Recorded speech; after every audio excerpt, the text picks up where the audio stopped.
Good morning, students. Today our topic is fractions. So first of all, we have to know about fractions. A fraction is actually a part of something which is always written using natural numbers in the form of P upon Q.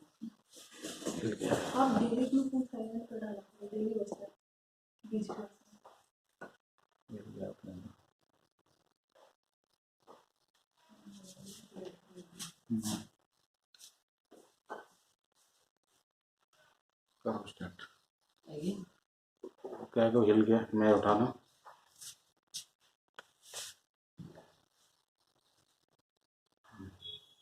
Good morning, students. Today our new topic is fractions. So the question arises, what is a fraction? Fraction होता क्या है वास्तव में? A fraction is actually a part of something which is always written using natural numbers in the form of P upon Q, where Q is unequal to 0. Now, fraction क्या है? Fraction किसी भी चीज का एक हिस्सा हो सकता है, चाहे हाफ हो सकता है, 1/3 हो सकता है, 1/4 हो सकता है. इसके कई सारे आप पार्ट्स निकाल सकते हैं. फॉर एग्जाम्पल, अगर हम कोई सर्कल यूज करते हैं तो उसमें आपको हाफ पोर्शन पता करना है, तो हम इसे कैसे पता करेंगे? तो हम एक सर्कल को तो इक्वल पार्ट्स में डिवाइड कर देते हैं, तो ये बन जाता है semi circle. So the half portion is the shaded portion.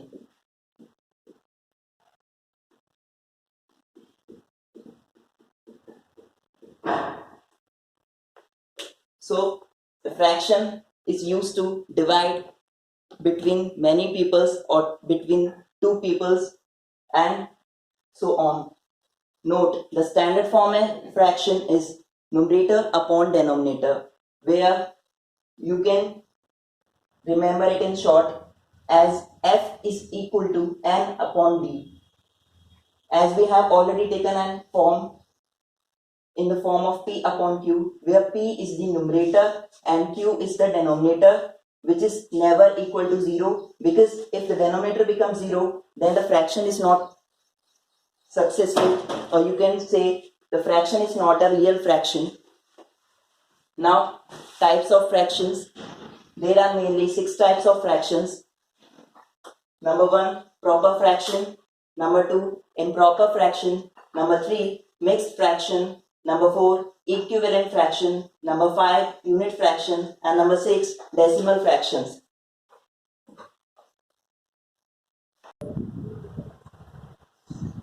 Now let's come to types of fractions.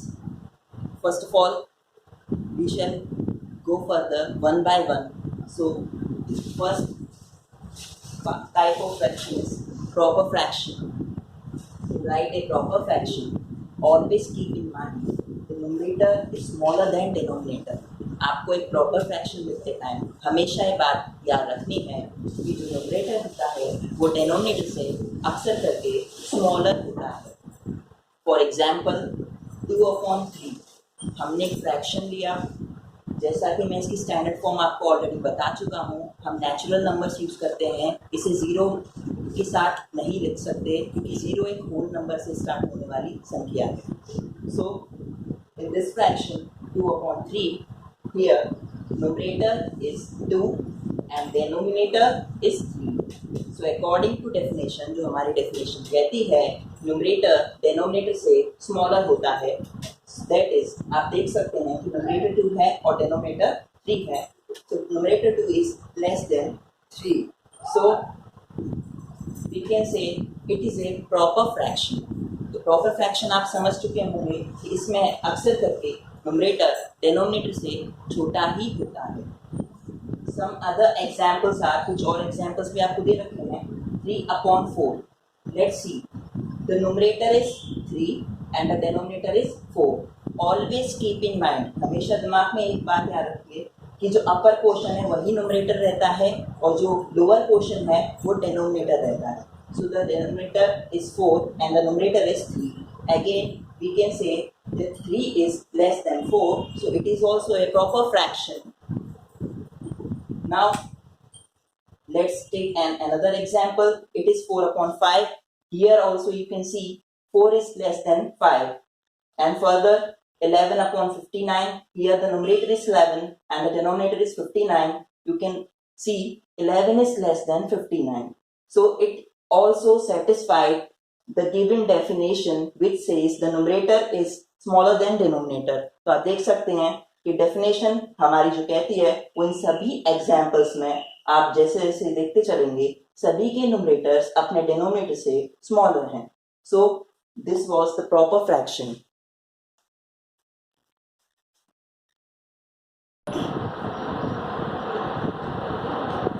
Previously we have learned proper fractions. Now it's time for improper fraction.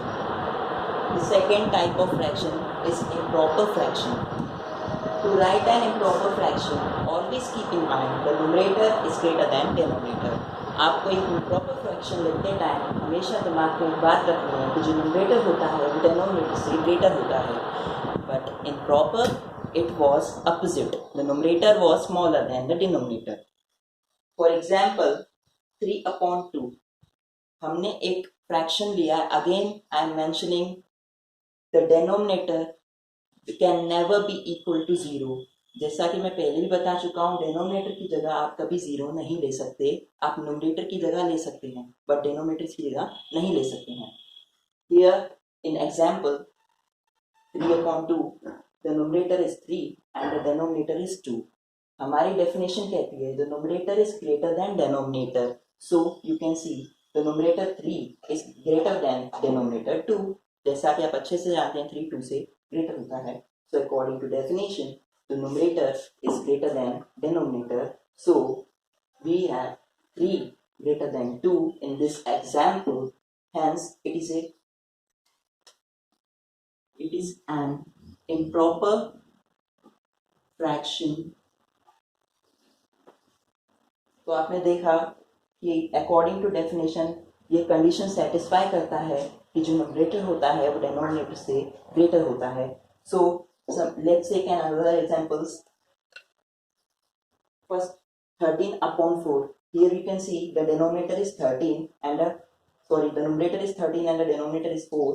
In this case we can satisfy the given definition. हमें जो definition है वो संतुष्ट करनी है कि 13/4 में जो डिनोमिनेटर 4 है वो न्यूमरेटर 13 से स्मॉलर है. Same in another example 14/5. The 14 is the numerator and 5 is the denominator. जैसा कि मैं ऑलरेडी आपको बता चुका हूँ, न्यूमरेटर हमेशा अपर पोर्शन में लिखा जाता है और डिनोमिनेटर लोअर पोर्शन में. ये किसी भी टाइप ऑफ फ्रैक्शन में चेंज नहीं होगा. जो प्लेस जहाँ से अलाउड की गई है वो वही रहेगी. सो 14 is greater than 5. In example number 3, 111/59. Here you can see 111 is the numerator and 59 is the denominator, which is still greater than its denominator. And the last example, 112/79. You can see again the numerator is greater and the denominator is smaller. So these all examples satisfy the given definition. हम देख सकते हैं कि improper fraction की definition इन सभी examples ने satisfy करी है. सो हम कह सकते हैं कि these all are examples of improper fraction. Now it's time for fourth part of fraction, equivalent fraction. To write an equivalent fraction, always keep in mind we have to write the multiples of both numerator and denominator of a given fraction. अगर आपको एक equivalent fraction लिखना है तो इसमें आपको हमेशा याद रखना पड़ेगा कि आपको इसमें मल्टीपल्स ऑफ न्यूमरेटर कंटिन्यूसली लिखने पड़ेंगे और सेम डेनोमिनेटर्स भी आपको कंटिन्यूसली इसके मल्टीपल्स लिखते जाना है. इसकी स्टैंडर्ड फॉर्म आप देख सकते हैं, इससे प्रीवियस वाली से बिल्कुल अलग है. Equivalent fraction is equal to multiples of numerator and multiples of denominator. For example, अगर आप को दो फ्रैक्शंस दिए जाते हैं, जैसे यहाँ पर एक क्वेश्चन आपके लिए नोट डाउन किया गया है कि write to equivalent fractions of 12/13 and 11/10. Here आप बट फास्ट लीजिए. इसमें आपको देखना है कि 12/13 एक फ्रैक्शन दिया हुआ है जिसके आपको 2 इक्विवेलेंट फ्रैक्शंस लिखने हैं. सबसे पहले मल्टीपल्स क्या होते हैं वो समझ लीजिए. जिस तरह से आप टेबल्स राइट डाउन करना सीखते हैं ठीक उसी तरह से मल्टीपल्स होते हैं. 12 1 12 सिमिलरली जैसा मैंने आपको ऑलरेडी बोल दिया according to definition, numerator and denominator दोनों के मल्टीपल्स आपको लिखने हैं. So the numerator is 12 and the denominator is 13. So the first equivalent fraction will be the number itself and the fraction itself. So 12 upon 13 का सबसे पहला equivalent fraction वो खुद ही होगा. सो 12 1 जा 12 एंड 13 1 जा 13. आपको इसमें बिल्कुल भी ये गड़बड़ी नहीं करनी है कि ऊपर अगर आप 1 से मल्टीप्लिकेशन कर रहे हैं तो नीचे आप 3 या 4 या 5 या कोई अदर नंबर यूज करेंगे, बल्कि आपको वही मल्टीपल लिखना है जितनी बार आपको उसमें पूछा गया है. यहाँ आपको फर्स्ट टू इक्विवेलेंट फ्रैक्शंस के लिए कहा है. सो 12 1 जा 12 एंड 13 1 जा 13. आपको दोनों ही न्यूमरेटर एंड डिनोमिनेटर्स में सेम नंबर से मल्टीप्लाई करके उसका मल्टीपल आगे लिखना है. अब सेकेंड इक्विवेलेंट फ्रैक्शन होगा, अगेन हमें लेना है न्यूमरेटर 12 और मल्टीप्लाई करना है इस बार 2 से, क्योंकि आप लाइन से ही काउंटिंग सीखते हैं. ठीक उसी तरह से टेबल्स भी राइट डाउन करते टाइम आप 12 1s is equal to 12, 12 2s is equal to 24, इस तरह से जब आप लिखते चलते हैं, ठीक उसी तरह से इसमें मल्टीपल्स भी आपको यूज करने हैं. इन्हें ही मल्टीपल्स कहा जाता है. सो 12 2s are 24 and 13 2s are 26. Now उसने इक्विवेलेंट फ्रैक्शंस 12 अपॉन 13 के हमें लिखने के लिए कहा था. जो फर्स्ट वाला होता है असल में हमेशा वो इसके इक्वल आता है जो दिया गया फ्रैक्शन है. आप देख सकते हैं 12 अपॉन 13 के इक्वल 12 अपॉन 13 आया. And number 2 is 2 times of the given fraction of both numerators and denominators. 12 2s are 24 and 13 2s are 26. Now it's time for 11 upon 10. आपको इसके भी 2 equivalent fractions लिखने हैं. So राइट डाउन कर लिया आपने part B. 11 upon 10 is equal to again the same process, multiply by 1 multiply by 1. मैंने आपको ऑलरेडी बता दिया है कि फर्स्ट इक्विवेलेंट फ्रैक्शन दिया गया फ्रैक्शन खुद होता है. So 11 upon 10 is equal to 11 upon 10. And now going further, multiply by 2 both numerator and denominator. So 11 multiply by 2 and 10 multiply by 2. 11 2s are 22 and 10 2s are 20. So we can see the equivalent fractions are actually the multiples of both numerators and denominators. This equivalent fraction satisfy the given definition of equivalent fraction. तो आप देख सकते हैं कि जो examples हैं दी गई definition को पूरी तरह से satisfy करते हैं, जिसमें हमें बोला गया था कि इसके न्यूमरेटर और डेनोमिनेटर के मल्टीपल्स आपको कंटिन्यूअसली लिखने हैं या जितने क्वेश्चंस में पूछे जाए उतने. इस क्वेश्चंस में 2 इक्विवेलेंट फ्रैक्शन पूछा गया था, इसलिए हमने सिर्फ 2 टाइम्स मल्टीप्लाई करके दिए गए फ्रैक्शन का इक्विवेलेंट फ्रैक्शन लिखा है.